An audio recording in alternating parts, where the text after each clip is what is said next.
मैं colonel Sophia Qureshi और मेरे साथ विंग कमांडर व्योमिका सिंह आज आपको 6 से 7 मई 2025 की रात 1:05 से 1:30 बजे के बीच भारतीय सशस्त्र बलों द्वारा अंजाम दिए गए ऑपरेशन सिंदूर के बारे में जानकारी देंगे।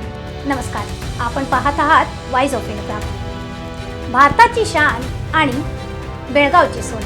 गुजरातमध्ये जन्मलेल्या आणि बेळगावच्या गोगाक तालुक्यातील कोन्नूर गावातल्या ताजुद्दीन बागेवाडी यांच्याशी विवाहबद्ध झालेल्या कर्नल सोफिया कुरैशी या भारतीय लष्करातील एक तेजस्वी अधिकारी आहेत।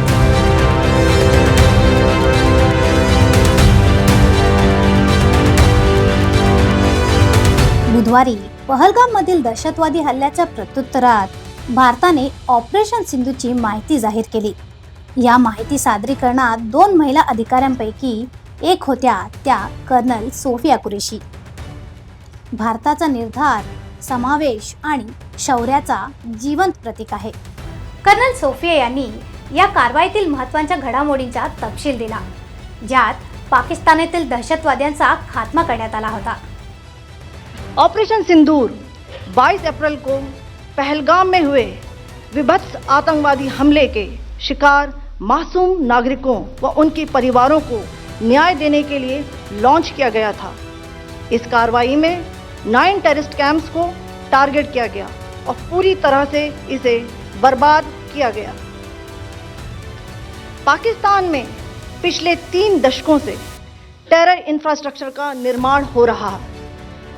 इसमें recruitment, indoctrination centres, training areas व लॉन्च पैड शामिल थे, जो पाकिस्तान और पाक अधिकृत जम्मू कश्मीर POJK दोनों में फैले हैं। Operation Sindoor was launched by Indian Armed Forces to deliver justice to the victims of Pahalgam terror attack and their families.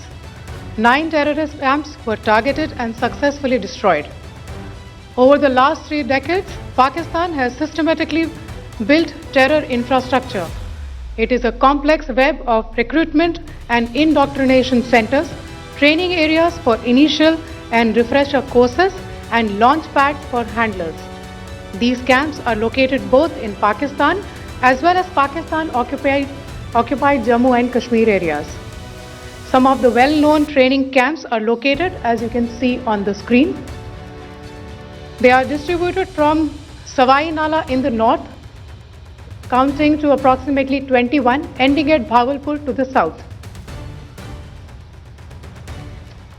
इन लक्ष्यों का चयन विश्वसनीय इंटेलिजेंस सूचनाओं के आधार पर हुआ, ताकि आतंक गतिविधियों की रीढ़ तोड़ी जा सके, और यह खास ध्यान दिया गया कि निर्दोष नागरिकों और सिविलियन इंस्टॉलेशन को नुकसान न पहुंचे।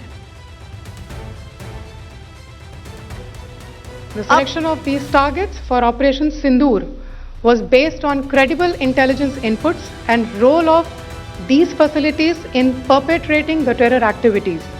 The locations were so selected to avoid damage to civilian infrastructures and loss of any civilian lives. This was done with due diligence, and the camps selected for targeting and their engagement will now be shown to you one by one. POJK के target आपको बताना चाहूँगी। सबसे पहले सवाई नाला camp Muzaffarabad, जो कि POJK के लाइन ऑफ कंट्रोल से 30 किलोमीटर दूर है। यह एक लश्कर तोयबा का ट्रेनिंग सेंटर था। 20 अक्टूबर 2024 सोनमर्ग, 24 अक्टूबर 24 गुलमर्ग, 22 अप्रैल 2025 पहलगाम, इन हमलों के आतंकियों ने यहीं से प्रशिक्षण लिया था। सैयदना बिलाल कैंप मुजफ्फराबाद, यह एक जैश मोहम्मद का स्टेजिंग एरिया है। यह हथियार, विस्फोटक और जंगल सर्वाइवल ट्रेनिंग का केंद्र भी था। गुलपुर कैंप कोटली, यह LOC से 30 किलोमीटर दूर था। लश्कर तोयबा का बेस था, जो रजौरी, पुंछ में सक्रिय था।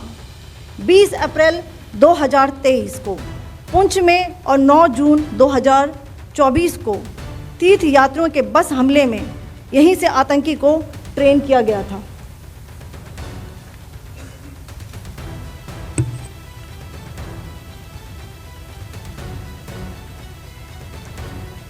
बरनाला कैंप भिंबर, ये एलओसी से 9 किलोमीटर दूर है। यहाँ पर हथियार हैंडलिंग, आईईडी व जंगल सर्वाइवल का प्रशिक्षण केंद्र था। अब्बास कैंप कोटली,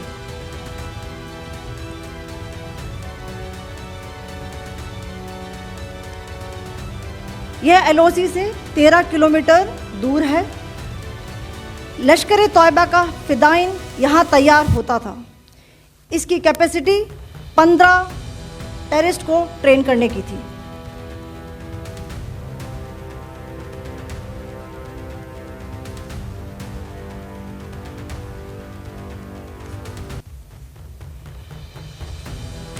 अब मैं पाकिस्तान के अंदर के टारगेट से अवगत कराना चाहूँगी। पहला, सर्जल कैंप सियालकोट। यह अंतर्राष्ट्रीय सीमा से 6 किलोमीटर की दूरी पर है, सांबा कठवा के सामने।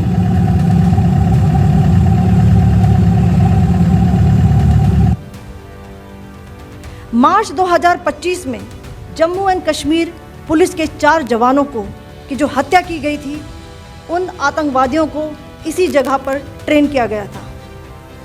दूसरा, महमूना जाया कैंप सियालकोट।